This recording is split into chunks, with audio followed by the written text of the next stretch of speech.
Bret Hart is a wrestler. His brother Owen Hart recently died in a horrible accident during a WWF event. One of these flying stunts. That's just something that's sort of one of those fluke things where, I don't know, just everything goes wrong that night. Who the hell knows? I don't know.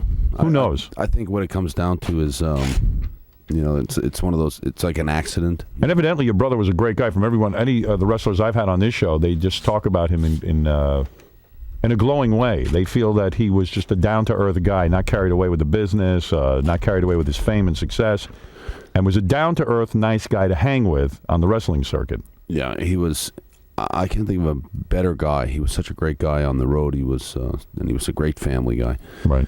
And he had an unbelievable sense of humor. He was so funny to be around all the time. So he was never one of those kind of guys that you didn't look forward to having him around. You always liked being around. He was the best practical joker I ever met. I mean, he was just such a funny guy all the time, and he had a very subtle, kind of approach to pulling pranks and stuff. Where no one ever knew he set it up, kind of thing, and then you just see you'd be pulling out of a gas station and two guys would be fighting, kind of thing. Right, right. He's a fun guy to hang with. He was a master, yes. Yeah, and it's particularly sad when it's a good guy like that.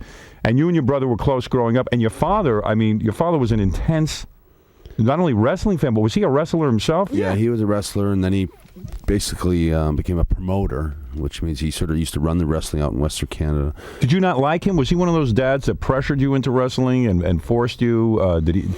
Because it sounds like he had a violent family. That you had to fight your sisters and stuff. Yeah, it was a kind of a dog eat dog world kind of household, But did your dad set it up that way? There's still a wrestling area, isn't there?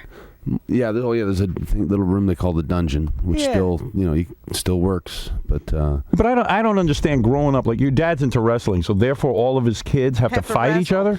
Well, no, it wasn't like that. It was like when you have 12 kids, though, that's a lot of kids. It's like a little hotel. It's like a hotel. Or at least it's something to keep them busy and activity. If they are fighting all the time, then perhaps they can wear them out and they'll go to bed. It's winter time most of the time, so we're kind of all stuck in the house. Your father was a violent man? I mean, angry man? No, but very well, he could have a short fuse. Yeah, because I read something where somebody said that your dad would there was some delivery guy or something he didn't like, and he put him in a wrestling hold for hours, like a choke hold or something. He likes to put people to sleep, I think. Yeah, didn't he put him to... There's a funny story, but my dad's actually a really compassionate guy. Right. You had to catch him on the right day, but there was a time when I was a kid when it was about 2 or 3 in the morning. I guess somebody tried to steal.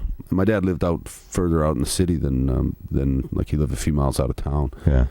And I guess someone tried to steal his car. He had left the keys in it in the wintertime. I guess the guy got stuck in the driveway. And my dad went out thought it was one of my brothers, and he went out to help this poor soul, and he instead dragged him into the house. I just remember pots and pans smashing all over the place. Right. And my dad tortured him for hours and hours and hours in the kitchen of the house. But can you imagine you're trying to steal a car? And the guy's like a professional wrestler. Right. He catches you. Rather than calling the police, he just takes you into the kitchen. Yeah, the guy has a place called the dungeon. Yeah, wrestles you, and then puts you in a sleeper hold for hours. I mean, you'd rather go to the police, wouldn't you? Yeah, it was. I was scared to death. I thought it was one of my brothers, and then I found out after that it wasn't. But he never phoned the police. He called this guy's parents up, and they picked him up. No kidding. Yeah. So in a lot of ways, I always thought that was cool. Pretty cool. Oh, that's very cool. He's not stealing your cars anymore.